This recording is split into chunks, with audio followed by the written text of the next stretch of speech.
நமஸ்காரம். திருக்குறள் அறத்துப்பால் அரண் வலியுறுத்தல், அதாவது அறத்தோடு வாழறதோட இம்பார்ட்டன்ஸு. குறள் எண் 31. சிறப்பு ஈனும் செல்வமும் ஈனும் அறத்தினூங்கு ஆக்கம் எவனோ உயிர்க்கு என்கிறார் நம் திருவள்ளுவர். அதாவது சிறப்பு அப்படியும் தரும். சிறப்புங்கிறது நல்ல மேல் உயர்வு. செல்வங்கிறது நம்ம நினைக்கிற பொருள் மட்டும் அல்ல, 16 செல்வங்கள் இருக்குது. அந்த 16 செல்வத்தையும் தருமா. யாருக்கு? அறத்தினோடு வாழ்பவனுக்கு அப்படிப்பட்ட உயர்வு வராமல் இருக்குமா என்ன அப்படின்னு கேட்குறார்.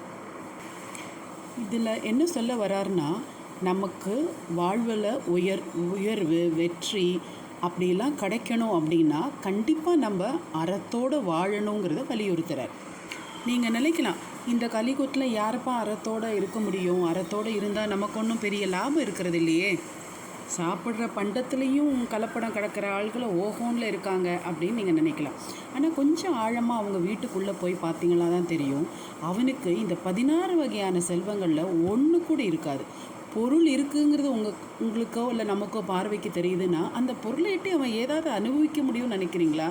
யாரோ பினாமி நேமில் வாங்கி போடுற சொத்துக்களால் அவனுக்கு என்ன லாபம் சொல்லுங்கள்? ஆங்கிலத்தில் ஒரு சொல் இருக்குது, the mills of God grind slow but sure. நம்ம என்ன மாதிரி காரியங்களை செய்கிறோமோ அதுக்குரியது தான் நமக்கு வந்து சேரும். தீதும் நன்றும் பிறர் தர வாரான்னார் இல்லையா பட்டணத்தார். அறத்தோடு வாழ்ந்தோம்னா ப்ராப்ளி நமக்கு கிடைக்க வேண்டியது கொஞ்சம் டிலே ஆகலாம், ஆனால் உறுதியாக கிடைக்கும், நிலைத்தும் இருக்கும். நமக்கு பார்க்குறதுக்கு அவங்கள்ட்ட செல்வம் இல்லாதனால அவங்க என்ன முன்னேறுறாங்க அப்படின்னு நம்ம நினச்சிக்குவோம். ஆனால் அவங்களுக்கு வேறு பல நன்மைகள் நடந்திருக்கும். நன்மக்கள் கிடச்சிருக்கும், நல்ல புகழ் கிடச்சிருக்கும்.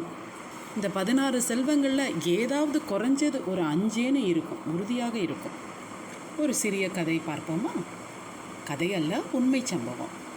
நம்ம சுவாமி விவேகானந்தர் ஸ்கூல் போயின்ற சமயத்தில் குதிரை வண்டியில் தான் அவங்க ஸ்கூலுக்கு அனுப்பிச்சி விடுவாங்க. டெய்லி ஸ்கூலுக்கு போவார், படிப்பார், திரும்பி அதே குதிரை வண்டியில் வருவார். அந்த குழந்தைக்கு என்னமோ அந்த குதிரை வண்டி மேலே அவ்வளோ ஒரு மோகம். கிளாஸில் ஒரு சமயம் எல்லாரும் கேட்டிருக்காரு,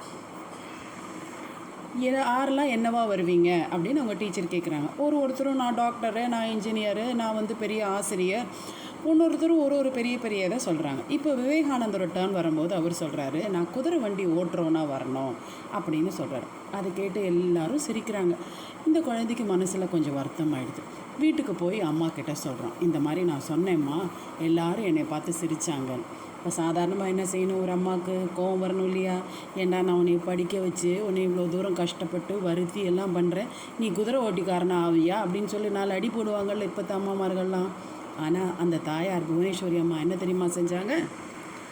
கீதா உபதேசம் செய்கிற நம்ம கிருஷ்ணன் அர்ஜுனன் இருக்கிற படத்தை காட்டி, கிருஷ்ணன் அதில் தேரோட்டியாக தான் இருப்பார், அதை காமிச்சு நீ தேரோட்டியாக வர விரும்பினா இந்த மாதிரி ஒரு தேரோட்டியாக இருக்கணும்னு சொன்னாங்களாம். அவங்களோட பையன் சுவாமி விவேகானந்தரை இன்னும் நம்ம சொல்லிகிட்டு இருக்கோமே. ஒரு அம்மாவுக்கு என்னதுங்க முக்கியம்? நம்ம குழந்தை ரொம்ப சிறப்பாக வர்றது தானே.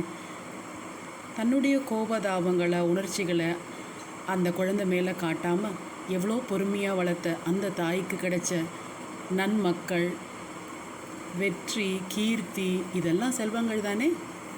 அறப்படி வாழ்ந்தால் நம்ம கெட்டு போயிட மாட்டோங்க, எல்லா செல்வங்களும் நிறைஞ்சு வாழ்வோம். அதை நம்ம திருவள்ளுவரே வலியுறுத்தி இருக்கிறார். கடைப்பிடிப்போமாக. நன்றி.